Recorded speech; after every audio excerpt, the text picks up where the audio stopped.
Star హీరోల cinema collections 1000 కోట్ల మార్కును క్రాస్ చేస్తుండటంతో బడ్జెట్ విషయంలోనూ అదే రేంజ్లో ఖర్చు పెట్టేందుకు రెడీ అవుతున్నారు మేకర్స్. ముఖ్యంగా పుష్ప 2, కల్కి 2898 ఏడీ సినిమాల సక్సెస్ తర్వాత నిర్మాతల్లోనూ కాన్ఫిడెన్స్ పెరిగింది.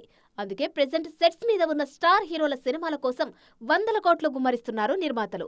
మహేష్ రాజమౌళి మూవీ బడ్జెట్ 1000 కోట్ల పైనే అన్న ప్రచారము ఎప్పటి నుంచో ఉంది. రీసెంట్ గా ప్రభాస్ ఫౌజీ సినిమా బడ్జెట్ ఎంతో రివీల్ చేశారు బాలీవుడ్ నటుడు మిథున్ చక్రవర్తి. దాదాపు 700 కోట్లతో ఈ సినిమాను రూపొందిస్తున్నట్టుగా వెల్లడించారు.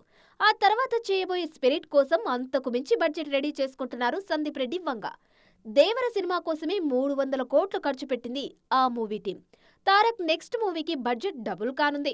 ప్రశాంత్ నీల్ తారక్ కాంబో మీద ఉన్న హైప్, ఎన్టీఆర్ ఫామ్ ను దృష్టిలో పెట్టుకుని డ్రాగన్ సినిమా కోసం 600 కోట్ల వరకు బడ్జెట్ పెట్టేందుకు రెడీ అవుతోంది movie team.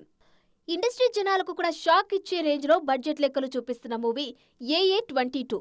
Allu Arjun, Atlee combination లో తెరకెక్కుతున్న ఈ మూవీ ఇప్పుడు పాన్ ఇండియా రేంజ్ లో మోస్ట్ అవైటెడ్. అందుకే ఈ సినిమా మీద ఎంత ఖర్చు పెట్టడానికైనా రెడీ అంటోంది ప్రొడక్షన్ టీం. కాస్త అటు ఇటుగా ఈ సినిమా బడ్జెట్ కూడా 1000 కోట్ల దగ్గరలో ఉంటుందని సమాచారం. ఇలా ఒక్కో సినిమా బడ్జెట్ లెక్కలు ఆడియన్స్ లో అంచనాలు పెంచేస్తున్నాయి.